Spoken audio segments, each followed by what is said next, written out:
موضوع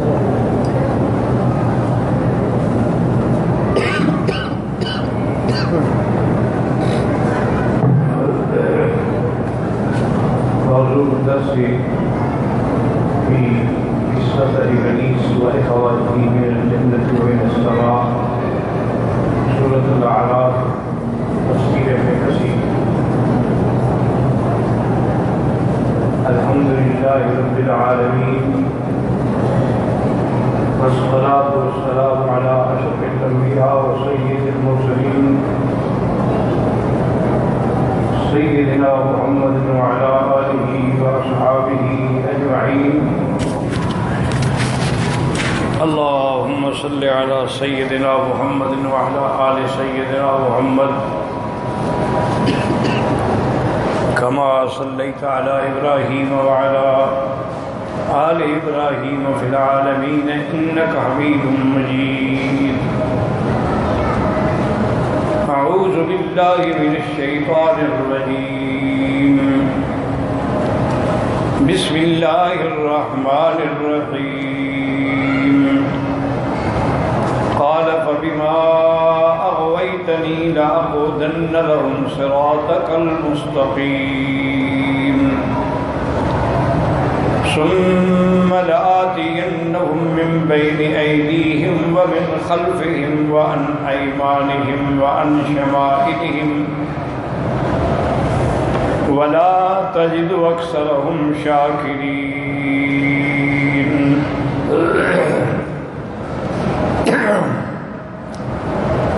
قال المؤلف والمفسر رحمه الله تعالى: أدام النفع بعلومه وعلومكم في الدارين آمين، إلى أن قال: يخبر تعالى أنه لما أنذر إبليس إلى يوم يبعثون واستوصك إبليس بذلك أخذ في المعاندة والتمرد فقال: فبما أغويتني لأقعدن لهم صراطك المستقيم، أي كما أغويتني. اب اللہ تبارک و تعالیٰ ان آیات میں فرماتے ہیں کہ جب ابلیس نے مہلت مانگی اور اللہ نے عطا فرما دی، انک من المنذرین،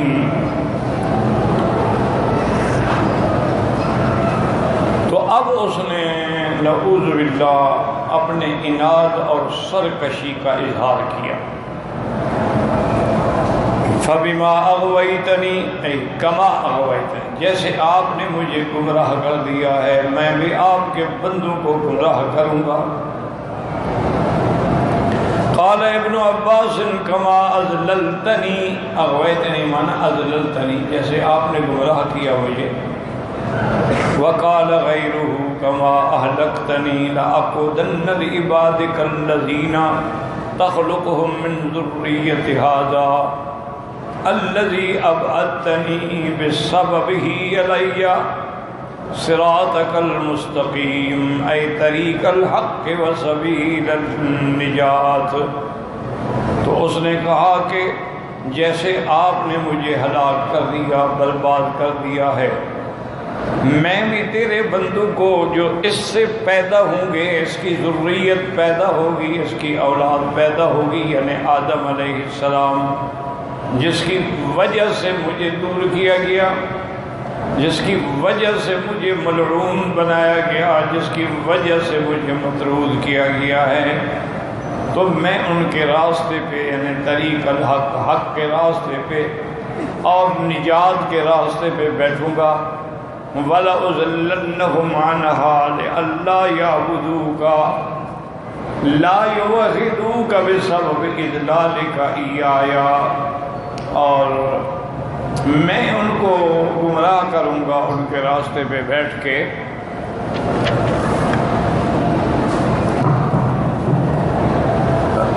تاکہ وہ آپ کی عبادت نہ کریں، آپ کی توحید کا اقرار نہ کریں. وقال بعض النحاة الباء هاهنا قسمیۃ کأنہ یکون فبإغوائک ایایا لأقعدن لهم صراطک المستقیم۔ اور بعض علماء قواعد کہتے ہیں کہ با جو ہے نا، جو اس فبما اغویتنی، با جو ہے یہ قسمیہ ہے، کیونکہ قسم کے لیے الفاظ ہوتے ہیں نا، واللہ باللہ تاللہ، تو وا بھی استعمال ہوتی ہے، با بھی استعمال ہوتی ہے، اور تا بھی استعمال ہوتی ہے۔ تو اس نے بھی گویا کہ قسم کھائی کہ اس وجہ سے میں ان کے راستے پہ بیٹھ کے انہیں گمراہ کروں گا۔ صراطک المستقیم، صراط المستقیم سے کیا بیان ہے؟ حق کا راستہ جو ہے میں ان کو وہاں سے بھٹکاؤں گا۔ وقال محمد بن سوقت عن عون بن عبداللہ یعنی طریقہ مکہ تھا، ان کا صراط مستقیم سے مراد ہے مکے کا راستہ۔ قال ابن جریر الصحیح ان الصراط المستقیم اعم من ذلک، صرف یہ نہیں کہ مکے مدینے سے میں ان کو گمراہ کروں، بلکہ عام ہے، اللہ کا بھی حکم ہے جو صراط مستقیم ہے، جو راستہ نجات کا ہے، میں اس سے ان کو بھٹکاؤں گا۔ قلت لما روى الامام احمد حدثنا هاشم بن القاسم قال حدثنا ابو عقیل یعنی الثقفی عبد اللہ بن عقیل قال حدثنا موسیٰ بن المسیب قال اخبرنی سالم بن ابی الجعد عن صبرة بن ابی الفاکہ قال سمعت رسول اللہ صلی اللہ علیہ وسلم یقول ان الشیطان قعد لابن آدم بطرقه فقعد له بطریق الاسلام فقال اتسلم وتذر دینک ودین آبائک قال فعصاه واسلم۔ اللہ کے نبی صلی اللہ علیہ وسلم نے فرمایا کہ شیطان نے یعنی مختلف راستوں پہ اس نے بھٹکانا شروع کیا۔ جیسے دیکھا کہ کوئی آدمی اسلام لایا ہے تو اس کو بھٹکایا کہ کیا کیسے آدمی ہو تم اسلام لے آئے ہو، تذر دین آبا دینک و دین آبائک، اور اپنے باپ دادے کے طریقے کو اور دین کو چھوڑ رہے ہو۔ لیکن اس نے شیطان کی نہ مانی اور اسلام لے آیا۔ قال وقعد له بطریق الہجرت، اور جب ہجرت کرنے والے ہجرت کرنے لگے تو پھر ان کے راستے پہ آیا اور ان کو کہا کہ اتہاجر وتدع ارضک وسماءک وانما مثل المہاجر کالفرس فی الطول۔ کہنے لگا اچھا تم ہجرت کر کے کہاں جا رہے ہو؟ اپنا ملک، اپنی زمین، اپنا سب کو چھوڑ کے جا رہے ہو، اور اگر تم اس میں چلے گئے تو پھر تو یہی ہوگا کہ جیسے گھوڑا میدان میں دوڑتا رہتا ہے پھر تم بھی پھرتے رہو گے۔ فعصاه فہاجر، لیکن وہ مسلمان مہاجر نے اس کی نافرمانی کی اور ہجرت کر لی۔ ثم قعد له بطریق الجہاد وهو جہاد النفس، پھر وہ جہاد کے راستے پہ آیا۔ وہ جہاد اصل جو ہے وہ اپنے نفس کا جہاد اور مال کا ہے۔ فقال تقاتل فتقتل فتنكح المرأة ويقسم المال قال فآسه وجاهده، کہنے لگا عجیب آدمی ہو تم، جہاد پہ جا رہے ہو، تم مارے جاؤ گے، تمہاری بیوی کوئی اور لے جائے گا، تمہارا مال جو ہے کوئی اور لے جائے گا، کیوں تم جہاد پہ جا رہے ہو؟ لیکن اس نے بھی شیطان کی نہ مانی اور وہ جہاد پہ راضی ہو گیا۔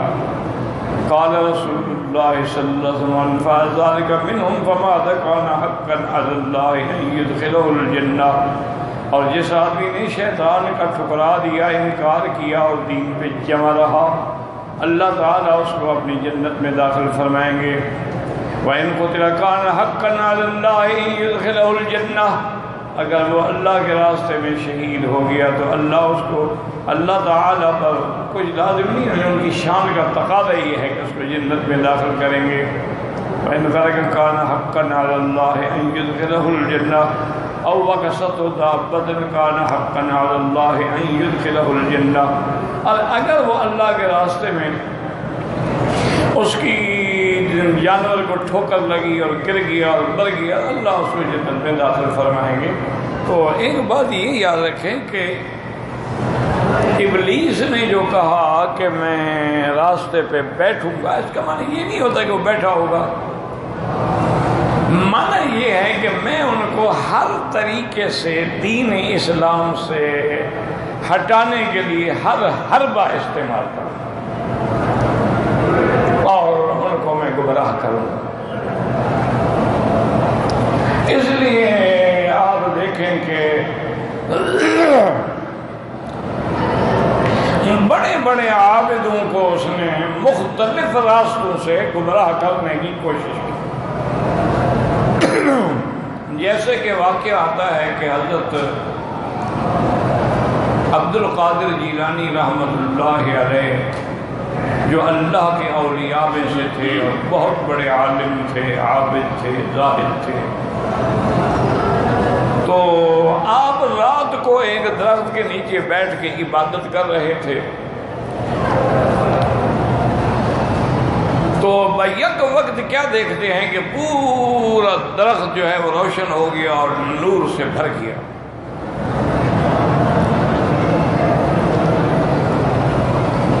ابھی حضرت عبد القادر جیلانی سوچ رہے ہیں کہ اللہ عالم یہ کیا چیز ہے کہ فوراً آواز آئی کہ عبد القادر تم نے میری اتنی عبادت کی ہے، اتنی ریاضت کی ہے، اتنی مشقت کی ہے، میں راضی ہو گیا، آج کے بعد تجھے کسی عبادت کی کوئی ضرورت نہیں، سب کچھ تجھے میں نے تکلیف معاف کر دی شریعت کی. تو حضرت نے فوراً پڑھا اعوذ باللہ من الشیطان الرجیم لا حول ولا قوت الا باللہ العلی العظیم. تو اب شیطان جو تھا نا وہ انسان کی شکل میں ظاہر ہو گیا. اس نے کہا عبد القادر اصل بات یہ ہے کہ اس طریقے سے اس جال سے میں نے بڑے بڑے پیروں کو الٹ لیا، لیکن چونکہ تم صرف پیر نہیں تھے، عالم تھے نا، تو تیرے علم نے تجھے بچا لیا. تو آپ نے فرمایا اعوذ باللہ من الشیطان الرجیم. کہا کیا مطلب؟ انہوں نے کہا مجھے علم نے نہیں بچایا، اللہ نے بچا لیا. کتنے بڑے عالم گمراہ ہو گئے تو میں بھی ہو سکتا تھا. اس نے کہا کہ عبد القادر میرے پاس 70,000 نورانی جال ہے، یعنی بظاہر وہ جال جو ہے وہ نورانی ہے، ان کے ذریعے میں ان لوگوں کو دھوکہ دیتا ہوں. تو ابلیس کے دھوکہ دینے کے متعدد راستے ہوتے. وہ کسی عابد کو اسی انداز میں دھوکہ، دیکھیں نا نعوذ باللہ، یہ تو عبد القادر سمجھ گئے کہ بھی اللہ نے شریعت کی تکلیف جو ہے وہ انبیاء کو معاف نہیں کی تو مجھے کیسے معاف ہو گئی. حضور صلی اللہ علیہ وسلم کو تو اللہ حکم دیتے ہیں وَاعْبُدْ رَبَّكَ حَتَّى يَأْتِيَكَ الْيَقِينُ، میرے بندی آپ میری عبادت اس وقت تک کرتے رہیں گے حتیٰ کہ موت آ جائے. اور حضور اسی بیماری میں بھی جب بھی افاقہ ہوا ہے تو فوراً مسجد تشریف لائے، حتیٰ کہ مرض الوفات میں حضرت ایک ہاتھ حضرت عباس کے کندھے پہ رکھا، ایک ہاتھ فضل کے کندھے پہ رکھا اور کہا کہ مجھے، یعنی اپنا حجرہ اور مسجد تو دیکھا ہے نا آپ نے ملی ہوئی ہے نا، یہی حجرہ مبارک ہے نا جہاں قبر مبارک ہے، یہی حجرہ عائشہ ہے اور یہی وہ دروازہ ہے جس سے حضور تشریف لاتے تھے اور منبر پہ آ کے محراب میں آ کے کھڑے ہوتے تھے. تو کوئی فاصلہ نہیں ہے، لیکن حضور میں اتنی طاقت بھی نہیں تھی. تو بی بی صاحبہ فرماتی ہے کہ انی انظر، میں دیکھ رہی تھی کہ حضور کے پاؤں زمین پہ نہیں رکھے جا رہے بلکہ آپ کی انگلیاں جیسے لکیر کھینچ رہی ہوں ایسے گھسٹ رہی ہیں. لیکن پھر بھی حضور مسجد میں گئے اور جواب پیش کی، یعنی اس حالت میں بھی اللہ کے پیغمبر نے نماز نہیں چھوڑی. تو عبد القادر کو کیسے نماز معاف ہو سکتی ہے؟ اس لیے وہ سمجھ گئے کہ ہاں یہ ابلیس مجھے دھوکہ دے رہا ہے. پھر اس نے ایک اور پتہ پھینکا، اس نے کہا ہاں تم عالم تھے نا، تمہیں علم نے بچا لیا.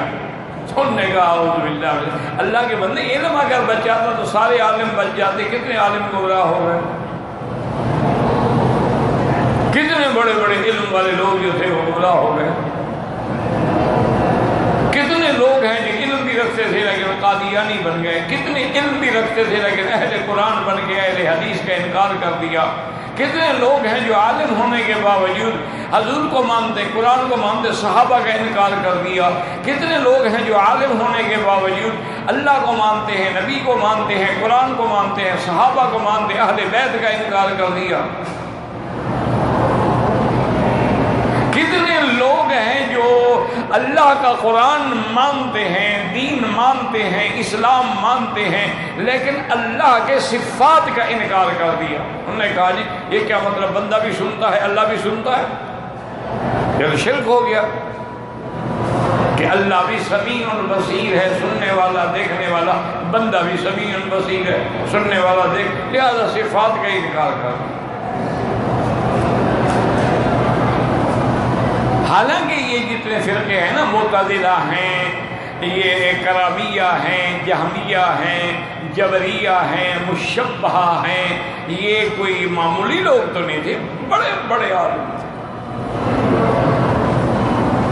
اور یعنی آپ اپنے دور پہ بھی نظر ڈالیں، کتنے بڑے پڑھے لکھے لوگ جو تھے وہ راستے سے ہٹ گئے۔ قادیانی پہ نظر ڈالیں، اس کا بھائی جو تھا نا غلام قادری، اس اپنے بھائی کا شاگرد ہے، وہ بھی بے دین تھا، حالانکہ بڑا عالم تھا، لیکن ائمہ اربعہ کا منکر تھا۔ اور اسی طرح حکیم نور الدین جو سب اس کا پہلا خلیفہ ہے، اور بڑا عالم تھا قرآن کا۔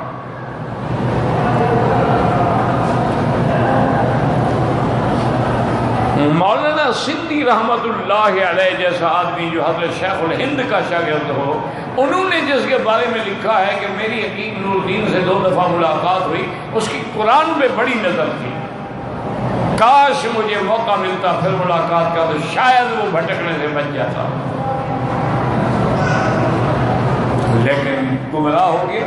اور صرف گمراہ نہیں ہوا، یعنی غلام محمد قادیانی کے جتنے دعوے ہیں نا، جتنے اس کی کرامات ہیں، اور جتنے اس کے کبھی مجدد اور کبھی محدث اور کبھی محدث اور کبھی نبی اور کبھی یہ سارے راستے دکھانے والا، بنانے والا، درائر دینے والا وہی تھا،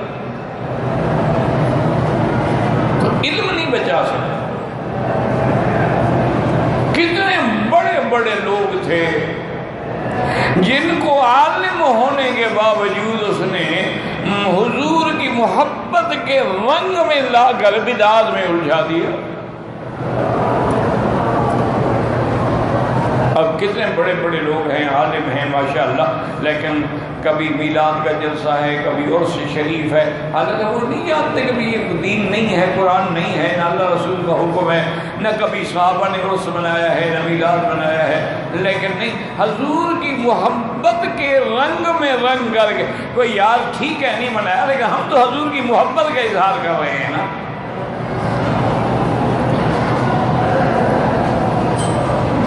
ان کو پٹڑی سے ہٹا دیا، اس کو وہ دین بنا بیٹھے، اور جو میلاد نہ کرے نعوذ باللہ وہ وہابی ہو گیا، منکر ہو گیا۔ کتنے لوگوں کو اس نے اس انداز میں کہ یار یہ اتنا بڑا ولی اللہ ہے، فوت ہو گیا، یہ 10 سال کے بعد تو کسی کو پتہ بھی نہیں چلے گا نا اللہ والے کی قبر کہاں تھی، لہٰذا کم سے کم یہاں کوئی کمرہ، کوئی روضہ، کوئی عمارت، کوئی چیز بنا دو، لوگوں کو پتہ تو لگے نا یہ فلاں بزرگ کا مزار ہے۔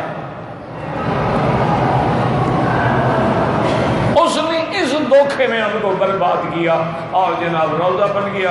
جب روضہ بن گیا تو پھر جناب غلاف ڈالے گئے، پھر غلاف ڈالے گئے تو پھر جناب سجدے شروع ہو گئے، پھر منت منوتیاں شروع ہو گئیں، پھر وہاں دیے جلائے گئے، پھر وہاں جناب عرس منائے گئے۔ یہ ساری چیزیں اس نے حضور اور اولیاء کی محبت کے دھوکے میں ان کے دلوں میں ڈال دی۔ ورنہ آپ مسلمان ہیں، اللہ کا شکر ہے، اللہ کے گھر میں بیٹھے ہیں، سرزمین حرم میں اور مکہ مکرمہ میں اور مسجد الحرام میں بیٹھے ہیں۔ چھوڑے مولوی مکی یا مولوی مدنی یا مولوی عربی یا مولوی اجمی کیا کہتے ہیں، اللہ نے آپ کو عقل نہیں دیا کہ بھئی اگر عرس منانا دین ہوتا تو صحابہ حضور کا نہ مناتے۔ چھوڑے مولویوں کو، آپ کو خدا نے عقل نہیں دی، وہ بھوسا بھرا ہوا ہے کہ بھائی اگر یہ میلاد شریف دین ہوتا سب سے پہلے بی بی فاطمہ میلاد میں جاتی، سب سے پہلے ابو بکر عمر عثمان و علی میلاد میں۔ اگر قبر مبارک پہ روضہ بنانا جائز ہوتا تو سب سے پہلے صحابہ بناتے۔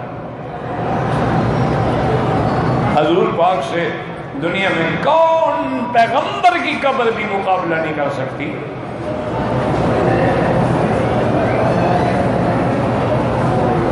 تو کیا ان کے دلوں میں محبت نہیں تھی؟ تمہارے دل میں ہے۔ ان کے دلوں میں عظمت رسول نہیں تھی، احترام رسول نہیں تھا، جو اتنا ادب کرتے تھے کہ حضرت عثمان کے گھر کا دروازہ خراب ہو گیا، دروازے میں میخیں لگانی تھی تو مستری کو کہا کہ دروازہ کھول کے لے جاؤ جنت البقیع وغیرہ کے اس طرف، وہاں اس کو ٹھیک کر کے آگے لگا دو، کہیں میخیں لگانے کی آواز میں نہیں چاہتا کہ حضور کے روضے کے قریب بلند ہو۔ جن کے دلوں میں اتنا ادب تھا۔ حضرت عثمان غنی کا دور خلافت تھا اور حضرت عباس کے گھر سے ایک پرنالہ جو تھا نا، چھت پر جو پرنالہ ہوتا ہے، اللہ کی شان ہے، اس کا رخ ایسا تھا کہ جب پانی گرتا نا تو مسجد میں آ جاتا۔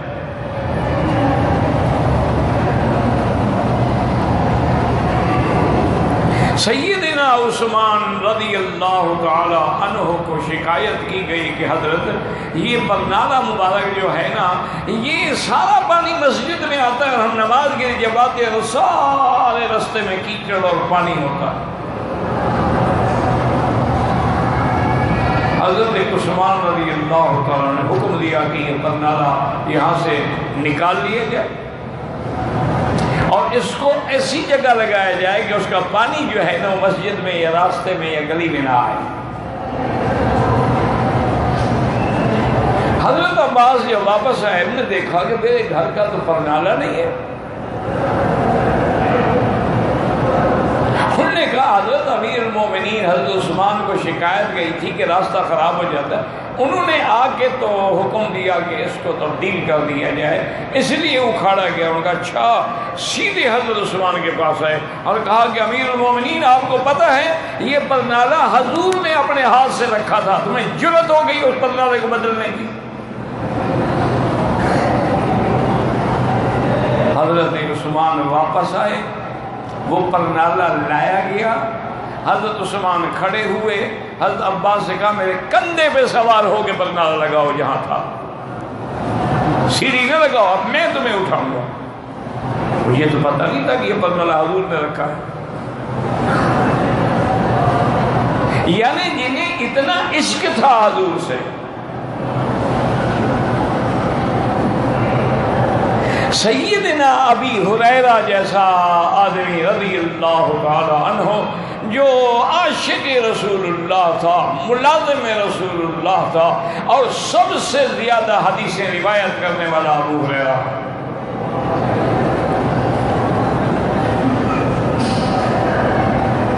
تو حضور کی وفات کے بعد حرم میں ایک جگہ پہ بیٹھ کے حضرت ابو ہریرہ حدیث پڑھا رہے تھے، تو اتفاق کی بات ہے کہ حضرت کی آواز بلند ہو گئی حدیث پڑھاتے پڑھاتے۔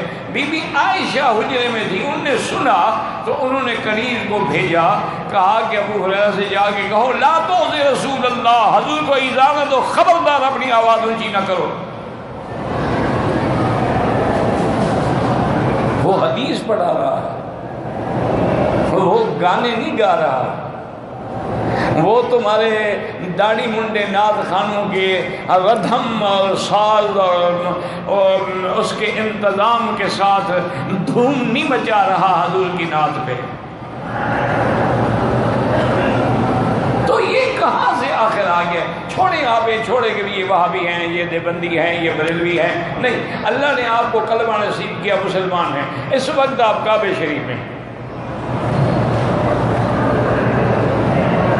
تو یہ سارا دین اللہ نے رسول اللہ کو دیا، رسول اللہ نے صحابہ کو دیا، صحابہ نے تابعین تبع تابعین کو دیا، انہوں نے محدثین فقہاء علماء کو دیا، انہوں نے ہم تک دین پہنچایا ہے۔ تو جو دین کے وارث ہیں، جو دین کے گواہ ہیں، جو دین کا ذریعہ ہیں، اگر انہوں نے یہ کام نہیں کیے تو تم نے کہاں سے تلاش کر دیے؟ ایک موٹی سی بات ہے، اس میں کوئی جی اگر ہم محبت سے کریں تو مگر کیا حرج ہے؟ اگر مگر سے تو دین ثابت نہیں ہوتے۔ اگر تم عشاء کی رکعتیں 4 کے بجائے 6 پڑھنا شروع کر دو مگر کافر ہو جاؤ گے حضرت، محبت نہیں۔ اگر طواف کے چکر 7 کے بجائے 14 شروع کر دو، اور جی محبت میں نے 7 چکر زیادہ لگاؤں گا، تو آپ حضور کی سنت کے مخالف ہو کے کافر ہو جائیں گے۔ دین اگر مگر کا نام نہیں ہے۔ یعنی صحابہ اس جگہ پہ جب حج طواف صفا مروا دوڑنے کے لیے آتے، حضور نے فرمایا تھا کہ اتنی اوپر چڑھو کہ جہاں سے کعبہ شریف نظر آ جائے۔ اس وقت یہ عمارت تو نہیں تھی نا، تو آدمی 4 5 10 قدم چڑھے گا تو کعبہ شریف سامنے ہوگا۔ یہ حکم نہیں تھا کہ چوٹی پہ چڑھ جاؤ۔ اب ہم کہیں جی محبت کے تقاضے میں ہم چوٹی پہ چڑھ گئے۔ حضور نے تو بڑا فرمایا، وہ تو صرف ابتدا ہم نے کر دی ہے صفا سے، تو اس پہاڑی پہ چند قدم، یعنی اتنی کہ اگر یوں دیکھو تو کعبہ شریف نظر آ جائے، بس بات ختم ہو گئی۔ اچھا اب نمایاب یہ ہے کہ ساری دنیا کے مولوی اکٹھے کر لو، دیوبندی ہوں بریلوی ہوں کوئی ہو، اگر ایک بندہ صفا کے بجائے مروہ سے شروع کرے اور صفا پہ ختم کرے، فاصلہ بھی وہی ہے، سفر بھی وہی ہے، قدر بھی وہی ہے، سب کہیں گے غلط ہے۔ بھائی اس نے صفا تو دوڑی ہے نا، یوں شروع نہ کہ ادھر سے ادھر آئے، جب تم ادھر سے ادھر جاتے ہو نا، وہ ادھر سے ادھر ہی آیا ہے نا، رہا تو صفا مروہ میں ہے۔ نے کہا کہ نہیں، حضور نے فرمایا ابدأ کما بدا بہ اللہ، ان الصفا والمروہ من شعائر اللہ۔ تو جب اللہ کے پیغمبر میں یاد رکھیں، ان جھگڑوں میں نہ پڑیں، یہ بھی دراصل اغواء ابلیس ہے کہ اس نے ہمیں دکھوں میں ڈال دیا ہے، کئی مسائل پیدا کر دیے ہیں، محبت کے نام پہ پیدا کر دیے ہیں۔ اور یہ بزرگان دین ہے، اگر سال کے بعد ہم ان کا عرس شریف مناتے ہیں تو کیا حرج ہے؟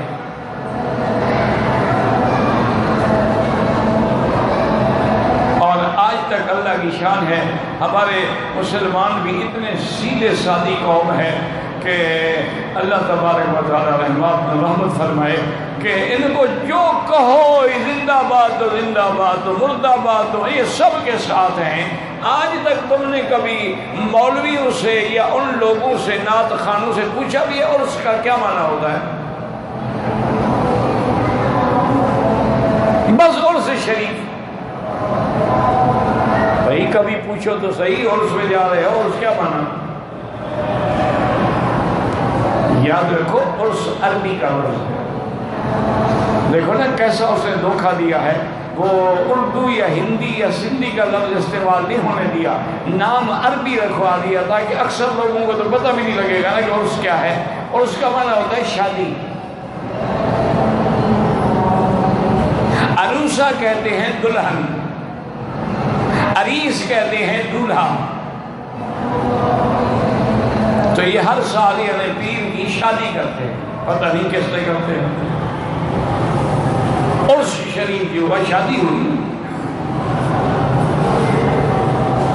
اچھا بعض تو کہتے ہیں جی چونکہ بزرگ مرتے تو نہیں ہیں نا، مرتا تو مولوی مکی جیسے ہیں، بزرگ تو وصال فرماتے ہیں نا۔ کس سے وصال فرماتے ہیں آپ؟ اچھا وصال جب ہو گیا اللہ سے وصال فرماتے، بس ہر سال شادی بھی اللہ کے ساتھ ہوتی ہے۔ انا للہ و انا الیہ راجعون۔ میں آپ کو یہ بتا رہا ہوں کہ ابلیس کے پھندے دیکھو کہ کیسے اس نے جکڑا۔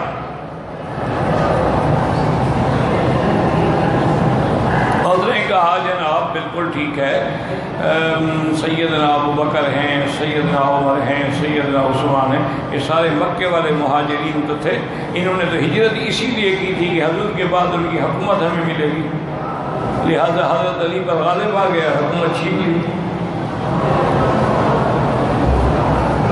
انہوں نے کہا نعوذ باللہ یہ تو غاصب ہیں، انہوں نے حضور کی وفات کے بعد خلافت چھین لی۔ اہل بیت روتے رہے، بی بی فاطمہ روتی رہی، حضرت علی روتے رہے، خلیفہ ابو بکر بن گیا جو کہ وہ مہاجر تھا، دولت والا تھا، یہ تو سرمایہ دار کی جنگ تھی نا، پیسے سے جیت گیا، یعنی صحابہ نے بھی ووٹوں کے پیسے دیے۔ انا للہ و انا الیہ راجعون۔ کیسے دھوکے میں ڈالا ہے مہاجرین و انصار کو، کیسے، اور پھر ادھر یہ کہتے ہیں ادھر کہتے ہیں حضرت علی مولا علی مشکل کشا۔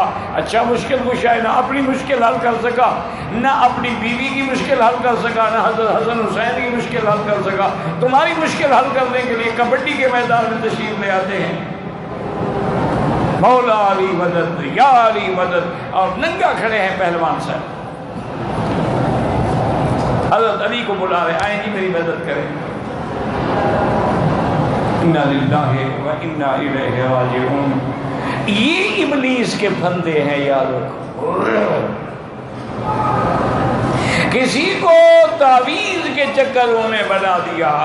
اچھا ایمان سے کہیں، سچی بات یہ ہے بکری حلال جانور ہے، ٹھیک ہے، اچھا بکری کے بچے پیدا ہوں تو کیا زیادہ سے زیادہ 2 یا 3، کتی کے کتنا ہوتے ہیں 7، وہ کس سے جا کے دھاگا لے آتی ہے، اس کی طرح کیوں ہوتے ہیں؟ اچھا پھر نظام دیکھو، اب تو اس لیے دنیا میں کتے زیادہ ہونے چاہیے نا، حالانکہ بکریاں تو ہر سال کٹتی ہیں، لاکھوں تو انشاءاللہ حج میں کٹ جائیں گی، لیکن بکریاں اتنی ہیں جن کتوں کی تعداد وہ نہیں ہے، اس کو کون کنٹرول کر رہا ہے؟ کہ کتا تو ذبح نہیں ہوتا، اب تو خیر مسلمان ترقی کر گئے ہیں، کتے گدھے سب کھلا رہے ہیں، اور ماشاءاللہ مسلمان جو ہے کافی ترقی کر گئے ہیں، اور یہ نہیں سمجھتے کہ اندر اگر حرام ہوگا تو کیا نماز اور کیا عمرہ اور کیا زیارت۔ انا للہ و انا، یہ ابلیس کے میں آپ کو دکھ رہا تلبیس ابلیس۔ اچھا کسی عالم کو وہ دھوکہ دیتا ہے کہ جناب کمال ہے، آپ کے خدمات جو ہے نا آپ کا کوئی مقابلہ نہیں کر سکتا، 40 سال آپ نے مکے میں بیٹھ کے پڑھایا ہے، بس کسی نے اس کی گردن توڑ دے۔ اللہ کی مہربانی ہے، اور بیٹھنے دے، پڑھانے دے، نہ پڑھانے دے، اس میں ہمارا کیا کمال ہے بھائی؟ لیکن وہ اس طرح گردن توڑے گا۔ کسی خطیب ہی کا کمال ہے جی، آپ کی تقریر میں تو جادو ہے نا، لاکھوں آدمی دیکھیں آپ کی تقریر میں کھڑے ہوتے ہیں انتظار سننے کے لیے، کمال ہے حضرت، آپ نے جہاں پہنچنا تھا نا پہنچ گئے، بس کسی میں اس کی گردن ٹوٹ گئی۔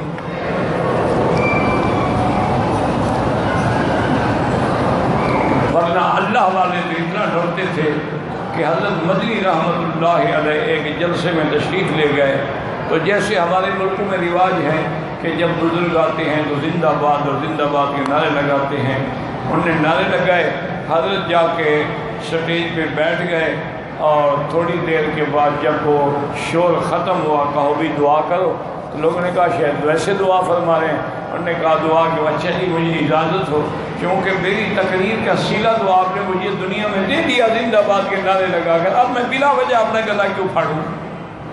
سیلا تو مجھے مل گیا، میں تو اللہ کے لیے تقریر کرنے آیا تھا، زندہ باد کے لیے تو نہیں آیا تھا۔ السلام علیکم۔ انہوں نے کچھ نہیں کر، نہیں، جس قوم کا یہ عالم ہو کہ آنے سے پہلے، تقریر سے بھی پہلے، بیان سے بھی پہلے لوگوں کو زندہ باد کے نعرے لگا دیں، اس قوم کو میں نہیں سمجھا۔ چلے گئے۔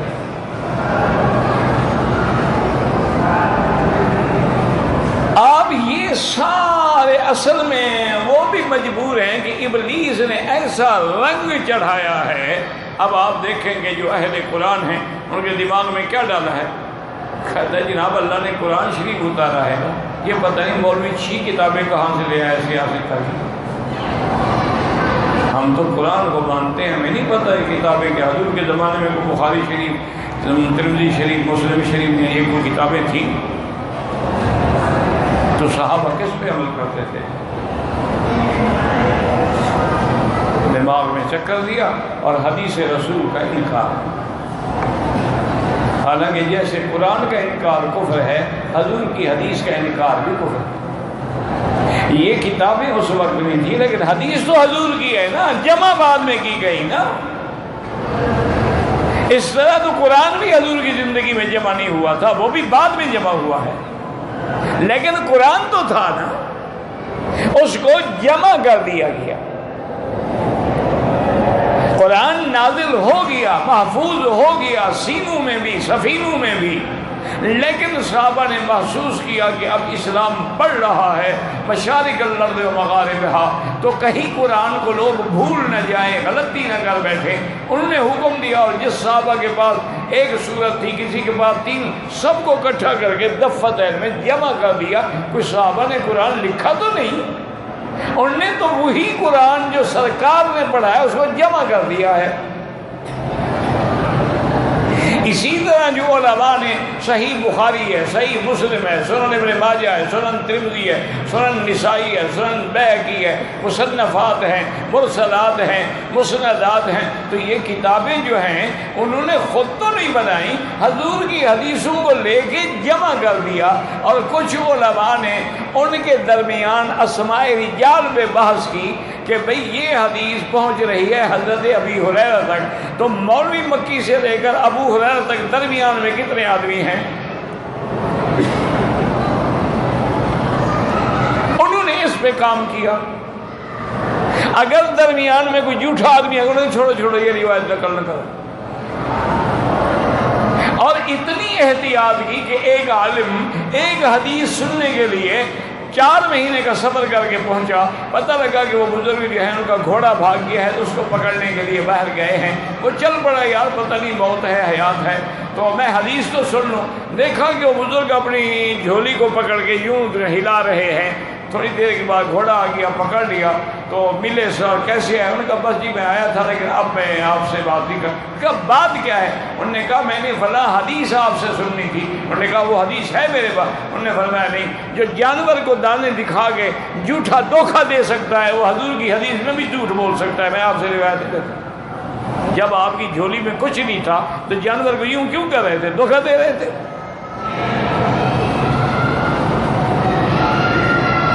اتنا بڑا احتیاط کیا، اگر کسی کو دیکھا کہ بازار میں چلتے ہوئے روٹی کھا رہا ہے، جیسے آج کل تو ماشاءاللہ ہر عمرے والا نا ایک مکسی کا ڈبہ ہاتھ میں ہوتا ہے، ایک سمولی ہاتھ میں ہوتی ہے، سینڈوچ ہاتھ میں ہوتی ہے، انہوں نے کہا جو بندہ چلتے ہوئے کھا رہا اس کی نہ گواہی قبول ہے اور نہ اس سے حدیث لو، یہ خلاف مروت کام کر رہا ہے۔ اور جن لوگوں نے اتنی جان فشانی کے بعد حضور کی حدیثوں کو جمع کر کے گلدستہ بنا دیا، لیکن ابلیس نے اعتراض کرنا تھا، اور جی حضور کے زمانے میں تو یہ کتابیں نہیں تھیں نا۔ لوگوں نے کہا ہاں یار بات تو ٹھیک ہے، کتابیں تو نہیں، وہ کتابیں تو نہیں تھی، یہ فرمان رسول تو تھا نا، کتابوں میں تو صرف جمع کیا گیا، حدیث تو حضور کی فرمان ہے۔ تو یہ سارے دراصل ابلیس کے دھوکے ہیں، اور بڑے بڑے کھلے دھوکے دیے اس نے، اور بڑے بڑے اہل علم جو تھے ان کی گردنیں توڑ۔ اللہ معاف فرمائے، اللہ معاف فرمائے۔ اللہ تعالیٰ سے دعا کریں کہ اللہ ہمیں صراط مستقیم پہ رکھے۔ اسی لیے اس بدبخت نے کہا نا میں اسی راستے پہ بیٹھوں گا اور تیرے بندوں کی گردنیں توڑ دوں۔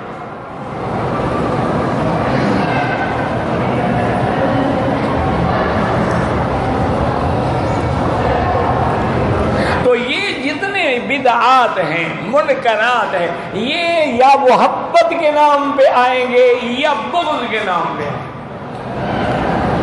ہمیشہ ایک بات میری پلے باندھ لو، سیدنا علی رضی اللہ تعالی عنہ کا فرمان ہے سیہلک فی فئتان محب مفرط و مبغض مفرط، فرمایا میرے بارے میں 2 جماعتیں برباد ہو جائیں گی، ایک تو وہ ہے جو میری محبت میں اتنے آگے بڑھ جائیں گے کہ مجھے مولا علی بنا دیں گے، خدا بنا دیں گے، برباد ہو جائیں گے جو میری توہین کریں، وہ کہیں گے حضرت علی تو مسلمان ہی نہیں ہے۔ حضرت علی تو بی بی فاطمہ پر ظلم کرتے رہے، چکی پسواتے رہے، ان کے بدن پہ رسیوں کے داغ پڑ گئے، اور پھر جب اس نے اپنے باپ کی وراثت مانگی تو اس کے ساتھ حضرت ابو بکر کے پاس بھی نہیں گئے، اور رات کو بی بی فوت ہوئی، رات میں ان کو دفن کر دیا۔ یہ تو دشمن رسول ہے۔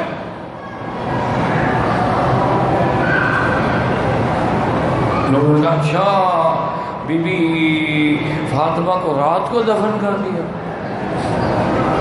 یار حضور کی بیٹی تھی، دنیا آتی، مدینہ آتا، دنیا آتی جنازے میں۔